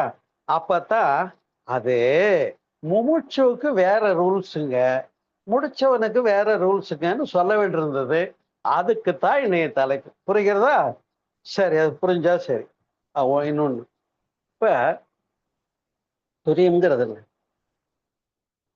தன்னை அறிந்த விழிப்பு நிலை. ஓகே, சுருக்கமா சொல்லு. துரியம்னா அதுக்கு இலக்கணம் தன்னையும் மறவாமல் பிறவொன்றையும் நினையாமல் தான் தானாய் நின்ற நிலை. அவ்வளவுதான். இப்போ கூட அகண்ட பரிபூரண சச்சிதானந்த குருவனுடைய குரு பூஜை விழாவுக்கு போயிட்டு வந்தேன். ஒன்றே கடவுள், உணர்வே பிரம்மம், அறிவே சர்க்குரு, சர்க்குருவே கடவுள் என்று பேசியிருக்காங்க. அதை பற்றி நேற்றைக்கு நான் ஸ்பீச் புரியுதுங்களா? அப்ப அந்த உணர்வே பிரம்மம்ன்றது என்னன்னு கேட்டா, அப்ப நாம் பழைய பதிவெல்லாம் தூய்மை பண்ணியாச்சுன்னு வச்சுக்கோங்க. ஆகாமியும் சஞ்சிதம் தூய்மை பண்ணியாச்சுன்னு வச்சுக்குவோம் ஒரு பேச்சு. அது எப்படிங்க கணக்கு தெரியும்னு கேட்கலாம். அது அப்புறம் பேசு கேளுங்க, நான் பதில் சொல்றேன். சரி. ஆனா ஃபர்தரா இனி பழி புரியேன் புரிந்தவை கலந்தேன்னு மகரிஷி ஒரு பாட்டுல சொல்றாங்கல்ல, அது மாதிரி துரியம் என்ற விழிப்பு நிலைக்கு வந்த பின்னால எத்துடலை செய்தாலும் ஏதவஸ்தை பட்டாலும் முத்தர் மனம் இருக்கும் மோனத்தேன்னு ஒண்ணு இருக்கு. அது நாம் அதுவாய் உள்ள நிலை, நாம் அதுவாய் உள்ள நிலைன்னு நான் பேசியிருக்கேன். புரியுதுங்களா? அப்ப அதுக்கு பேர் தான் சகஜானந்தம்னு சொல்லப்படுகிறதுன்னு விளக்கி இருக்கிறேன். அப்ப அந்த அனுபவம் பெற்றாச்சுன்னு வைங்க, அவங்களுக்கு எந்த நிபந்தனையும் இல்லைங்கிறத ஒரு அழகான விஷயம். புரியுதா? அப்ப இதை இப்படி இருக்க உணர்ந்தவங்க எப்படி இருப்பாங்கன்னா, அன்பும் கருணையோடு இருப்பார்கள் என்று அருள்நிதியர் பயிற்சியில மகரிஷி பாடம் நடத்தியிருக்காங்களா இல்லையா? இன்முகத்தோட இருப்பாங்கன்னு மகரிஷி பாடம் நடத்தியிருக்காங்களா இல்லையா? இவ்வளவுதாங்க. அதை தான் அகமகிழ்ச்சின்னு பகவத்கீதையும் சொல்லுது. சரியா? அப்ப மாறாத விழிப்பு நிலைன்னு ஒண்ணு உண்டு. மாறாத விழிப்பு நிலைன்னு ஒண்ணு உண்டு. எப்போதும் விழிப்பு நிலை, அதான் துரியம் ஒண்ணு உண்டுன்னு நமக்கு பாடம் வருது. இருக்கீங்களான்னு கேட்டா கொஞ்சம் யோசனை பண்ணீங்கன்னு வைங்க, இருக்கிறனா இல்லையே, நின்றுட்டு திரும்பி வந்துடுறேன், நின்றுட்டு திரும்பி வர்றேன்னு சொன்னா நீங்க என்ன அரியர் பேப்பர்ல இருக்கீங்கன்னு நான் சொல்றேன். அதுக்காக தப்பா நினைச்சுக்க கூடாது. சரியா? எனவே அப்ப அந்த முழுமையான தெளிவு பெற்றவன் எப்படி இருப்பான் என்பதை சிதப்பிரக்ய தரிசனம் என்று பகவத்கீதையினுடைய 2வது அத்தியாயத்திலே நிறைஞானியினுடைய இலக்கணங்கள் விளக்கப்பட்டிருக்கிறது. அது நீங்க யார் கேட்டாலும் அதை நான் உங்களுக்கு அனுப்பிச்சு வைக்கிறேன். வாங்கி அது ஒரு 2 பக்கம் மூச்சு முட்டை 150 தடவை படிக்கும். 100 தடவை படிச்ச பார்த்தேன். ஏன்னா நான் அன்றாடம் காலையில எந்த உடனே பகவத்கீதை 2வது அத்தியாயம் அந்த விளக்கத்தை ஒரு நிறைஞானியுடைய லட்சணத்தை படிச்சுதான் எனக்கு தெளிவு உள்ளுக்குள்ள கன்ஃபார்ம் ஆச்சு. அதே நிறைவு உங்களுக்கும் கிடைக்க முடியும்னு நான் கொடுக்குறேன். சரியா? சரி. இப்ப அப்படி அடைந்தவர்களுக்கு பேர் என்ன அப்படின்னு கேட்டா ஞானியர். அதான் புளியம்பழமும் ஓடும் போலன்னாங்க, தாமரை இலை தண்ணீர் போல இருப்பார்கள்னு சொன்னாங்க. புரியுதா? வள்ளுவம் சொல்லுகிறது வேண்டுதல் வேண்டாமை இலானடி சேர்ந்தாருக்கு. அப்ப வேண்டுதல் வேண்டாமை இல்லாம ஆயிட்டியான்னு நான் உங்களை பார்த்து கேட்கறதுல தப்பு இருக்கா ரைட் இருக்கா சொல்லுங்கப்பா. வேண்டுதல் வேண்டாமை விருப்பு வெறுப்பு இல்லாத நிலைன்னு ஒண்ணு இருக்கு, அது வந்துடுச்சான்னு கேட்கிறேன். வந்துடுச்சுன்னா அவன் வேர்த்தால் குளித்து பசித்தால் புசித்து ஒன்னும் யோகம் பண்ணணும்னு அவருக்கு நியமமே கிடையாது. நிஷ்டை அது அந்த ஞான சமாதி கைகூடி போச்சுன்னு சொன்னா துரியாதீதம் சகஜானந்தம், அதாவது அந்த துரியாதத்துல 7 கட்டங்களை இதுல விளக்கியிருக்கேன்ல, அகண்டாகார விருத்தி, அசம்பிரஜாத சமாதி, சவித்ரக சமாதி, நிர்விகற்ப சமாதி, சவிகற்ப சமாதி மற்றும் நிர்விசார சமாதி, சகஜ நிட்டை. இதுல என்ன விளக்கம் கொடுத்துருக்கேன் உங்களுக்கு ஞாபகம் இருக்கணும். கேட்டிருக்கீங்கன்னு நம்பிதான் நான் பேசிட்டு இருக்கேன். இவ்வளவு தூரம் சப்ஜெக்டை கொடுத்துக்கிட்டு இருக்கேன். அப்ப இதை கேட்டவங்களுக்கு உங்களுக்கு என்ன புரிஞ்சிருக்கணும்? முதல்ல 3 போயிருக்கணும். காண்பான், காணப்படு பொருள், காட்சி. இப்ப நான் ஒரு அன்பர் என்கிட்ட பேசிட்டு இருந்தாரு. அவர் சொன்னார், தவத்துல எனக்கு இங்கெல்லாம் இப்படியெல்லாம் தெரிஞ்சதுங்கன்னார், துரியத்துல எனக்கு இப்படியெல்லாம் தெரிஞ்சதுன்னார். அவர் ஏகப்பட்டதை விளக்குறத பார்த்து நானே பயந்து போயிட்டேன். ஓ, இவ்வளவு தெரியுமா? ஆனா அவர் சொல்ல அனுபவங்கள்லாம் கரெக்டா தான் இருக்கு. சரியா? ரைட்டு. அப்புறம் அவர்கிட்ட மெல்ல கூப்பிட்டு சொன்னேன், ஏன் இதெல்லாம் தெரிஞ்சதுன்னு சொன்னீங்கல்ல, இதெல்லாம் இந்த வேடிக்கை பார்க்கிற நீங்களும் இல்லாம போனுங்க. காண்பான், காணப்படுபொருள், காட்சி, 3 மற்ற நிலை, இறைநிலை. இது அப்படியே எழுதி வச்சுக்கோங்க. இப்ப பாடம் கேட்டுக்கிட்டு இருக்கவங்க பூரா ஒரு பேப்பர் பேனா எடுத்து எழுதிக்கிறீங்க. என்ன ஆயிருக்கணும்? காண்பான், காணப்படுபொருள், காட்சி, 3 மற்ற நிலை, இறைநிலை எழுதி வச்சுக்கோங்க. இப்ப யாராவது நான் கடவுளை கண்டேன்னு சொன்னா அது கப்சா தானே? சரி. அது மாதிரி இரட்டைகளற்ற நிலை, விருப்பு வெறுப்பு இல்லாம நிலையில நான் இருக்கேன்னு யாரெல்லாம் நம்மை நாமே நம்பிக்கொள்ள முடிகிறதோ, புரியுதா? வருதுங்க, சீக்கிரமா அதை சரி பண்ணிடுறேன் நான் சொல்லலாம். ஏன்னா குணமெனும் குன்றே நின்றார் வெகுளி கணமேனும் காத்தல் அரிது என்று வள்ளுவத்துல சாட்சி இருக்கு. அப்ப குணக்குன்றாக உயர்ந்தவர்களுக்கும் கோபம் வரும். ஏன்னா இப்ப நான் பேசும்போது சில நேரங்கள்ல நானே கோபப்பட்டு பேசுறது நீங்க பார்த்துருப்பீங்க. அது என்னன்னு கேட்டா, மக்கள் எல்லாம் ஓய்வு பெறணுமே, இந்த இடத்த புரிஞ்சுக்கணுமேன்னு எனக்குள்ள ஒரு அர்ஜி வரும்போது அந்த கோபம் வரும். பாரதியாருக்கு கூட கோபம் வந்திருக்கு. அது நியாயம் தானே பேசியிருக்கோம் இல்லையா? ஞாபகம் வருது இல்லையா? ஆமா. அதனால அது பாரதியினுடைய கோபம். ஒரு ஞானிக்கு மக்களுக்கு இதெல்லாம் போய் சேரணுமேன்னு. அதான் அந்த கோபத்துலதான் நம்ம வள்ளல் பெருமானார் கூட என்ன சொன்னாரு, செத்தாரை இங்கு எழுப்பிவிடல் வேண்டும்னு பேசியிருக்காரு. புரியுதுங்களா? ஆகையினால இந்த முடிந்த நிலை பெறுவதற்கு இவ்வளவு தூரம் பேசப்பட்டிருக்கும் போது இன்னும் கேள்விகள்ல துவைதமாவே கேட்டுக்கிட்டு நானும் போய் தாங்க பார்க்கிறேன் எனக்கு இப்படி இருக்குன்னு சொல்லும் போது அது முமுட்சுக்களுக்கான பதில் வேறையாக இருக்கிறது. அடைந்தவர்களுக்கான பதில் தெளிவாக என்னுடைய டாபிக் எதுவோ அது உங்களுக்கு புரியும். அப்ப நீங்க முமுட்சுவா இருக்கீங்களா? பயணத்து on the way to godliness, இறைவனை உணர்வதற்காக போயிட்டு இருக்கீங்களா? இல்ல உணர்ந்து முடிச்சுட்டேன், நான் ஞானம் பெற்றாச்சு, பிரம்ம ஞானம், எல்லாம் பிரம்மம்னு நான் புரிஞ்சிருக்கேன், எவ்வுயிரும் தம்முயிர் போல் எண்ணி ஒத்துரிமை உடையவராய் ஓர்க்கின்றார் யாவர் அவருடைய உள்ளம்தான் சுத்த சித்திருவாய் எம்பெருமான் நடைமுறையும் இடம்னு சொல்லக்கூடிய தைரியம் யாருக்கு இருக்கிறதோ அவங்க சப்ஜெக்ட் முடிச்சவங்க, வேற ஒண்ணு என்று சொல்லி முமுட்சு என்று சொல்லக்கூடியவர்கள் முழுமை பெற்றவர்கள். முழுமை பெற்றவர்கள் என்ற இலக்கணங்களை நான் விளக்கும் போது அது பயிற்சி நிலையில இருக்கிறவங்களுக்கு பொருந்தாது என்பதை புரிந்து கொள்ளுங்கள்.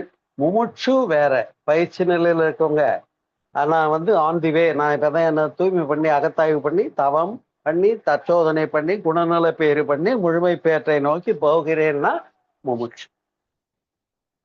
நான் அருள்நிதி, நானே மற்றவங்களுக்கு சொல்லி கொடுக்குற அளவுக்கு எனக்கு முயற்சி கொடுத்துட்டார், நான் பிரம்மஞானின்னு சொல்லிட்டா உங்களுக்கு நான் பாடம் எடுக்க வேண்டிய அவசியமே இல்லை. நான் என்னுடைய பழனி மனவளக்கலை மன்றத்துல யார் பிரம்மஞானம் முடிச்சுட்டாலும் யார் துரியாதீதம் எடுத்துட்டாலும் நான் டச் கொடுக்க மாட்டேன்.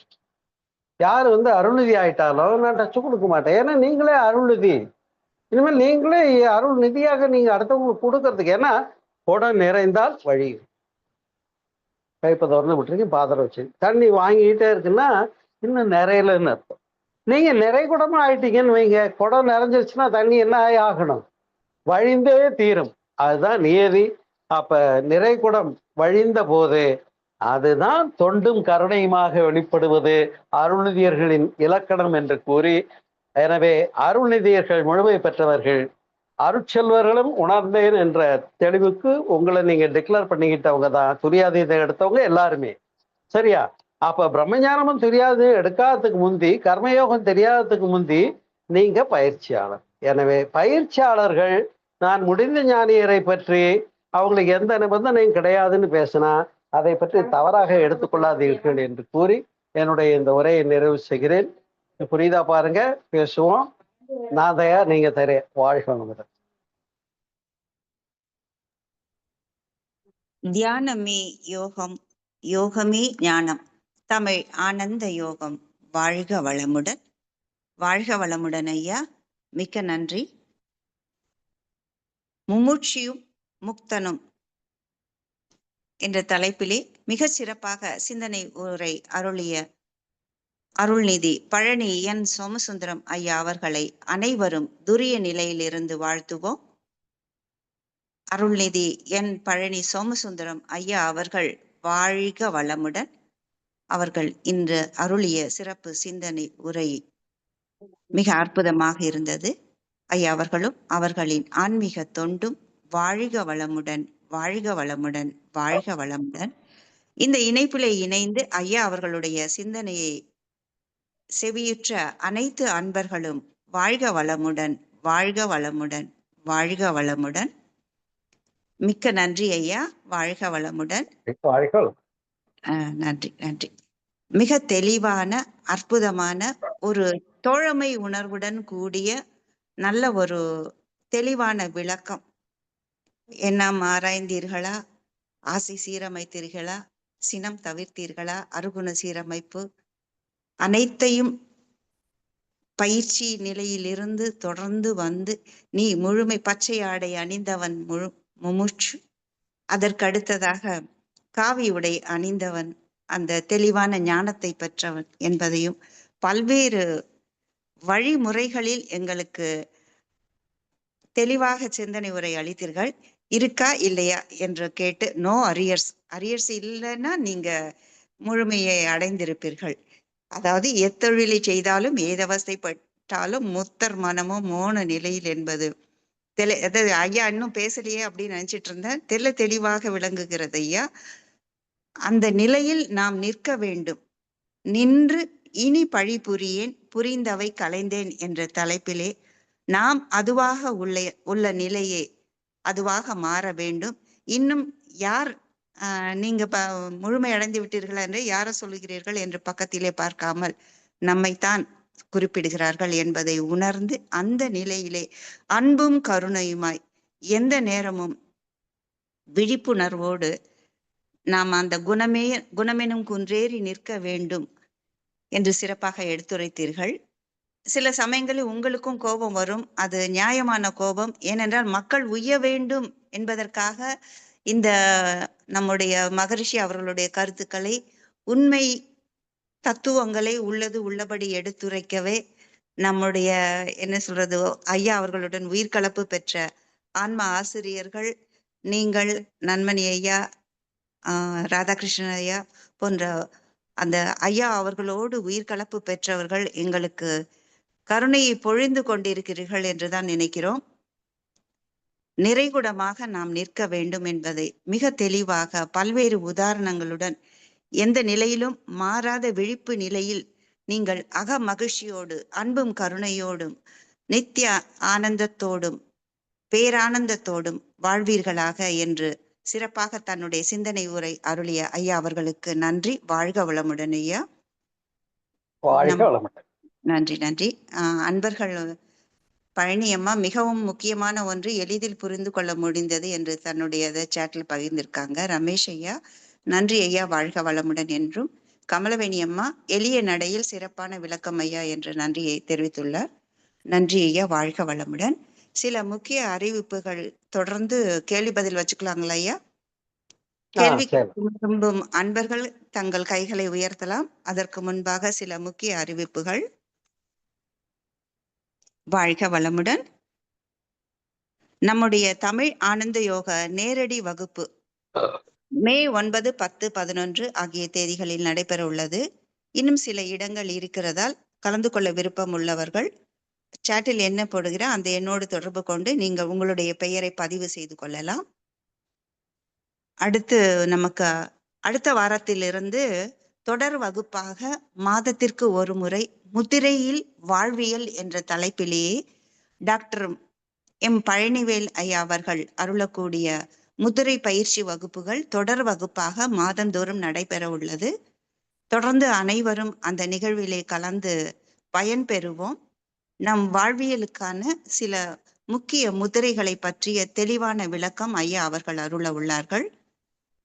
இந்த போஸ்டர்களை உங்களுடைய நட்பு வட்டாரங்களுக்கு பகிர்ந்து அவர்களும் இந்த சில எளிய பயிற்சி முறைகளை முத்திரை நமக்கு இது நம் வாழ்வியலுக்கான எளிய பயிற்சி முறைகள் என்பதை உணர்ந்து அவர்களும் அதை பங்கு பெற்று அவர்களும் உய்ய வேண்டும் என்ற எண்ணத்திலே நீங்கள் இந்த போஸ்டர்களை ஷேர் செய்து அதற்கான தொண்டினை செய்வோம் என்று தெரிவித்துக் கொள்கிறோம். மேலும் வார நாட்களில் நித்யானந்த தவம் தற்போது நடைபெற்று கொண்டுள்ளது. சிறந்த உயர்ந்த தவம். இதில் இணைந்து நீங்கள் ஆன்ம தூய்மை பெறுமாறு அன்போடு கேட்டுக்கொள்கிறோம். வெள்ளிக்கிழமைகளில் கருமைய சாந்தி தவமும் சனிக்கிழமைகளில் ஆரோக்கிய தியானமும் நடைபெறுகிறது. மாலை நேரத்தில் நித்யானந்த தவமும் அதனைத் தொடர்ந்து ஆசான் அவர்களோடு உயிர்கலப்பு பெற்ற மூத்த பேராசிரியர்களை கொண்டு சிறப்பு சிந்தனை உரைகளும், புதன்கிழமைகளில் மருத்துவம், முத்திரை, வாழ்வியல் சார்ந்த அனைத்து கருத்துக்களையும் கொண்டு மூத்த பேராசிரியர்களை கொண்டு உங்களுக்காக சிறப்பு சிந்தனை உரைகளும் நடைபெறுகிறது. நம் வாழ்வியல் சிறப்பதற்காக தமிழ் ஆனந்த யோகம் ஆசான் அவர்களுடைய உண்மை கருத்துக்களை உள்ளது உள்ளபடி விளக்கவே தமிழ் ஆனந்த யோகம் உங்களுக்காக துவங்கப்பட்டு உங்களுடைய பேராதரவுடன் சிறப்பாக நடைபெற்று கொண்டுள்ளது. இதில் உங்களை போன்று மற்ற உங்களுடைய குடும்ப உறுப்பினர்கள் அல்லது நண்பர்களை இணைத்து ஆன்ம தூய்மை பெற தொண்டு செய்வோம். அனைவருக்கும் நன்றி. கேள்வி கேட்க விரும்பும் அன்பர்கள் GMNC மல்லிகா அவர்கள். அம்மா பேசலாமா ஐயா கிட்ட?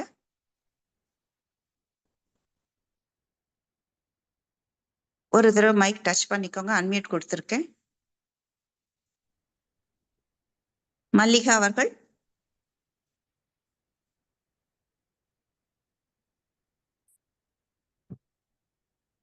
பேசலாமா? உங்க மைக் ஓபன் ஆயிருக்கு. மறுபடியும் டச் பண்ணுங்க. ஒன் டைம் டச் பண்ணிட்டு விட்டுருங்க. ஓகே, பேசலாம். ஐயா வாழ்க வளமுடன். தவம் வேற தியானம் வேற ஐயா? என்னமா? தவம் வேற தியானம் வேற ஐயாங்களா? எல்லாம் ஒண்ணுதான். தவத்துல செய்யறது தவம்ங்கிறது நோன்பு என்ற பொருள்லையும் வரும். நாம மெடிடேஷன் சொல்றோம். மெடிடேஷன், தியானம், லயம், கான்சன்ட்ரேஷன், ஒருமை, யோகம் எல்லாம் ஒன்றுதான்.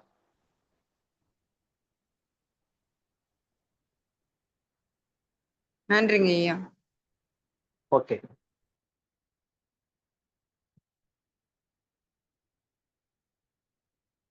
வேற கேள்வி?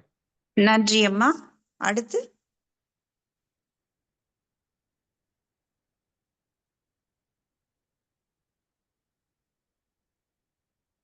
ஐயா வாழ்க வளமுடன்.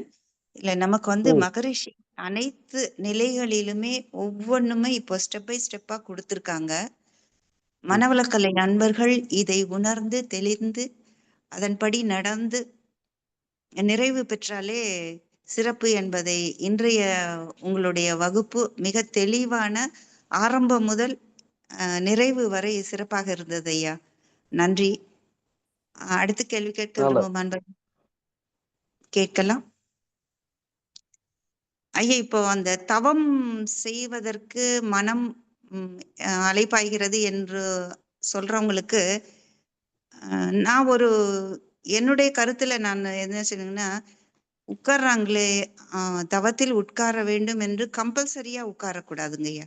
அவர்கள் மனம் விரும்பி இந்த நேரம் நமக்கு இறைநிலை அருளியது என்பதை உணர்ந்து தனக்காகவும் மற்றவர்களுக்காகவும் தவம் செய்தால் என்ன கிடைக்கும் என்ற ஒரு நோக்கத்தோடு இல்லாமல் நாம் தவம் செய்கிறோம். இப்ப நீங்க சொன்னீங்க 12 வருடங்கள் அவர்கள் காடுகளிலோ குடும்பத்தை விட்டோ போய் இருந்தால்தான் அந்த காலத்துல தவம் அருளப்பட்டது. அதுவும் ஸ்டெப் பை ஸ்டெப்பா அடுத்து ஒரு 8 ஆண்டிற்கு பிறகுதான் அந்த துரிய நிலைக்கு அவர்களை அழைத்து செல்வார்கள் என்றும், மேலும் முக்கியமாக பெண்களுக்கு தவம் கொடுக்கவில்லை என்று ஒரு முக்கியமான இதுல மகரிஷி தான் நமக்கு கொடுத்திருக்காங்க என்பதை மிகச் சிறப்பாக எடுத்துரைத்தேன். ரிஷிபாபா அம்மா நீங்க பேசலாமா? ஐயா வாழ்க வளமுடன்.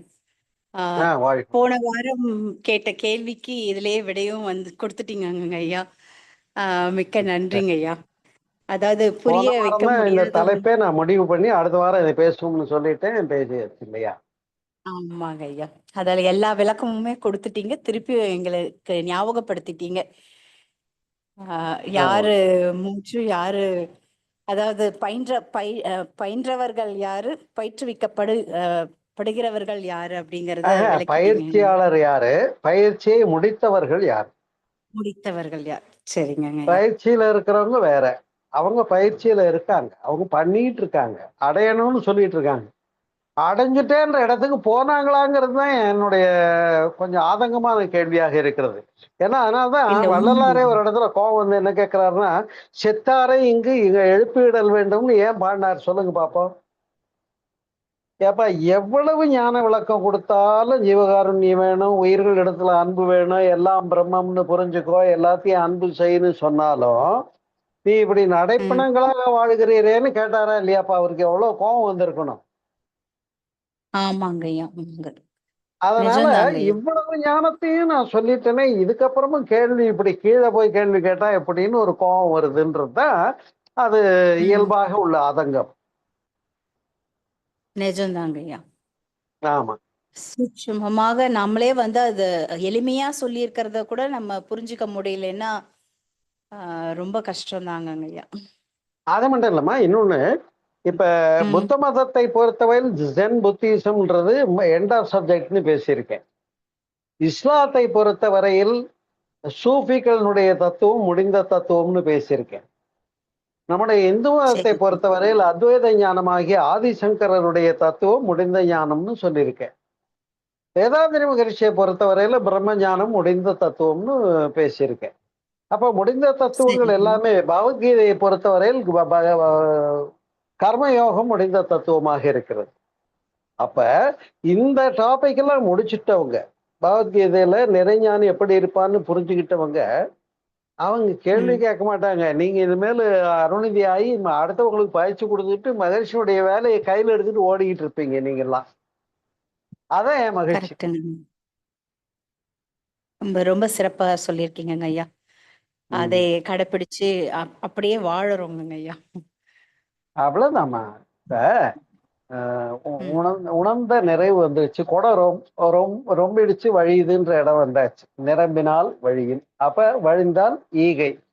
அதுதான் தொண்டு ஈகைன்னு அறநெறி 3ல ஒழுக்கம், கடமை, ஈகைன்னு 3வது கொடுக்குறாங்க. ஈகைக்கு தகுதியானவங்க யாரு? அருள்நிதி தானே, ஞானாசிரியர். அவ்வளவுதான்.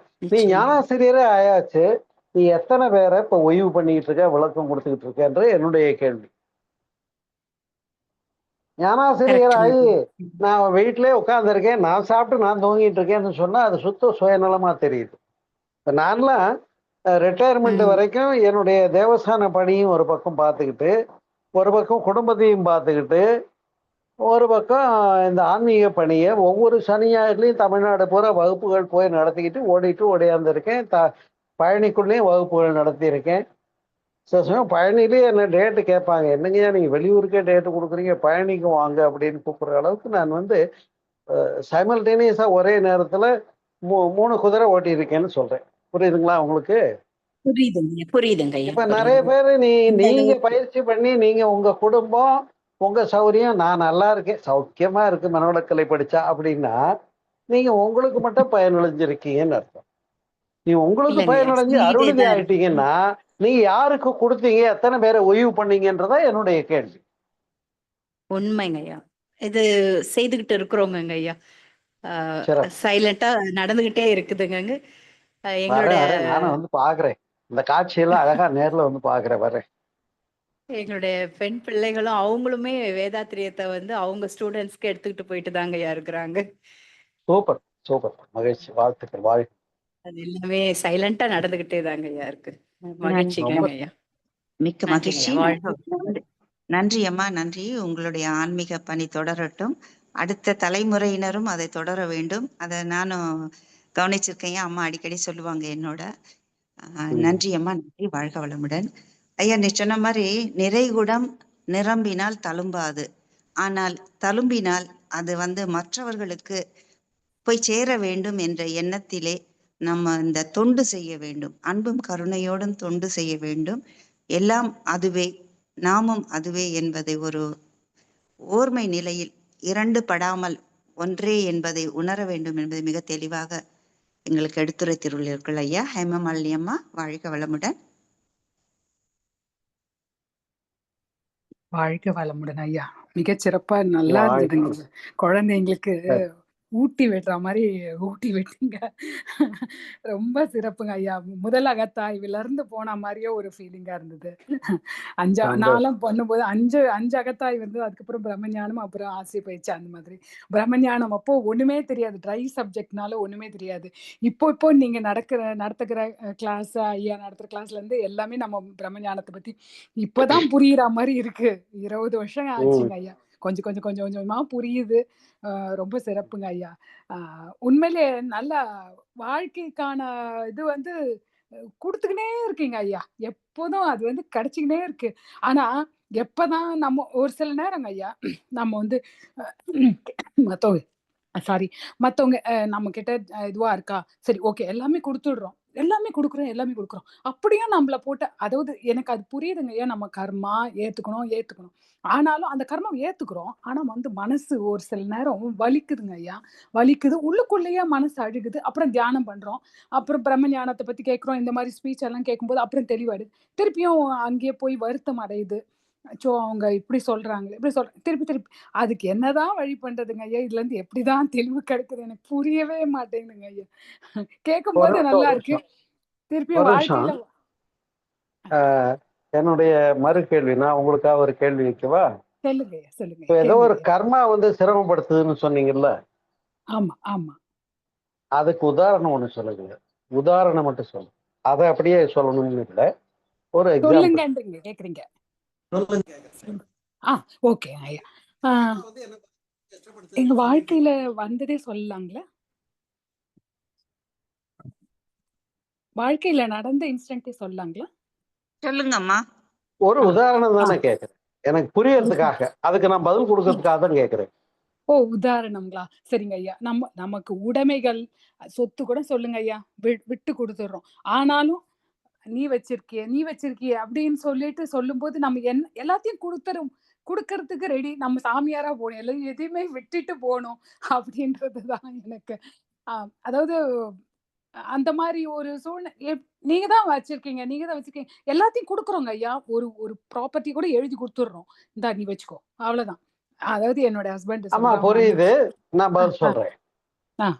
இப்ப இன்றைக்கு இருக்கக்கூடிய காலகட்டத்திற்கு முதியோர்களாக இருந்தால், சீனியர் சிட்டிசன்ஸா இருந்தால், தங்களுடைய சுய தேவைக்கான அடிப்படை பொருளாதாரத்தையோ அல்லது கட்டமைப்புகளையோ வலுப்படுத்தி இருக்கணும் ரிட்டையர்மெண்ட்டுக்கு முந்திங்கிறது எல்லாருக்கும் தெளிவான ஒரு கருத்து.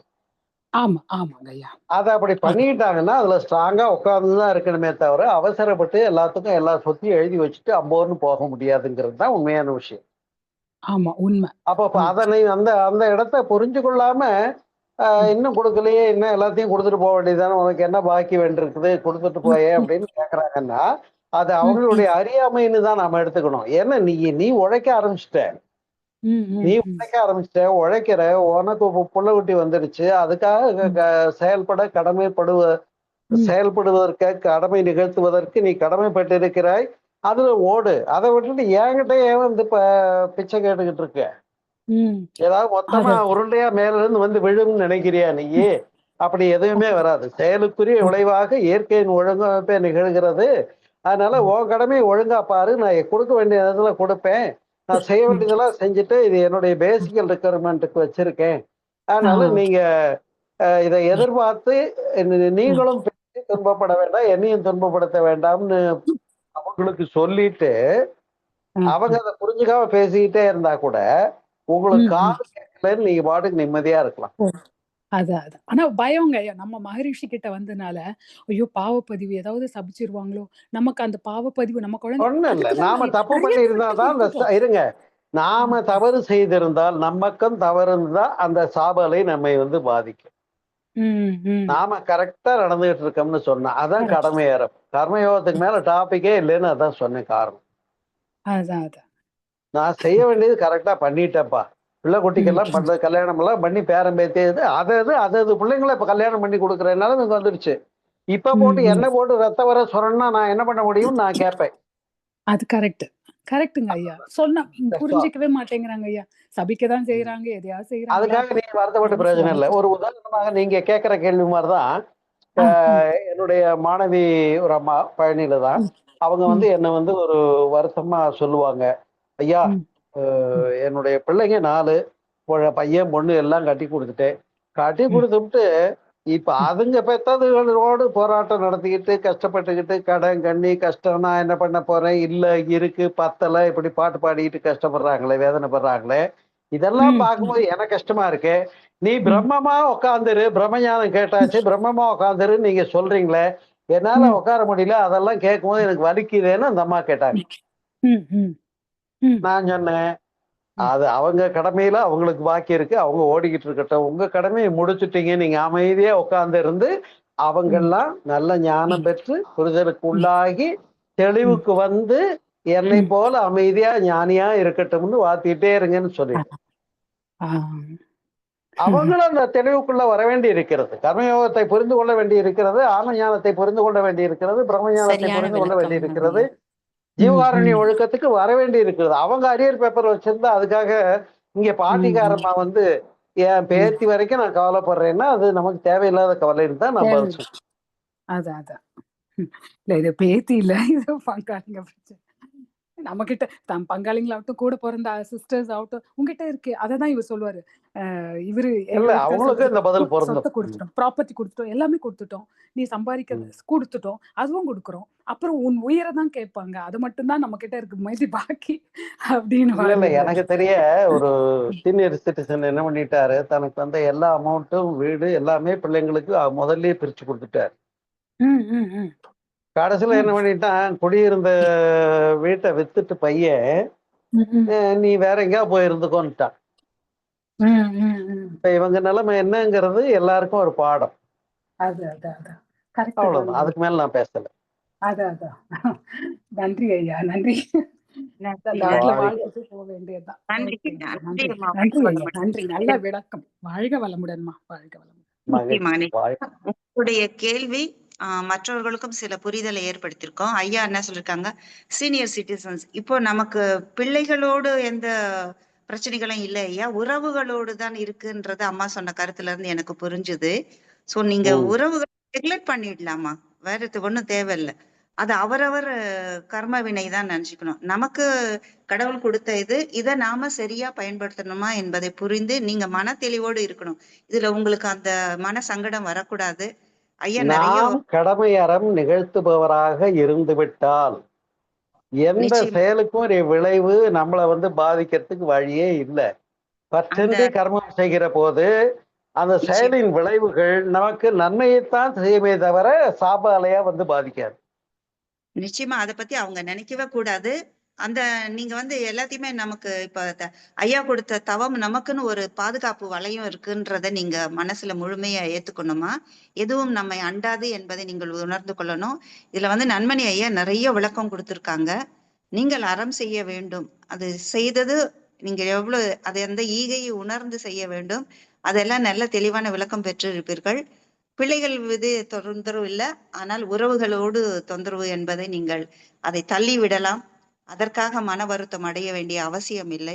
அது உங்களை தான் பாதிக்கும், யாருடைய சாபமும் உங்களுக்கு பலிக்காது. ஏன்னா நமக்கு பாதுகாப்பு அருட்காப்பு நீங்க போட்டுக்கோங்க. இந்த பிரபஞ்சத்தோட காப்பு எப்பவும் இருக்கும், அதை நீங்கள் உணர வேண்டும்.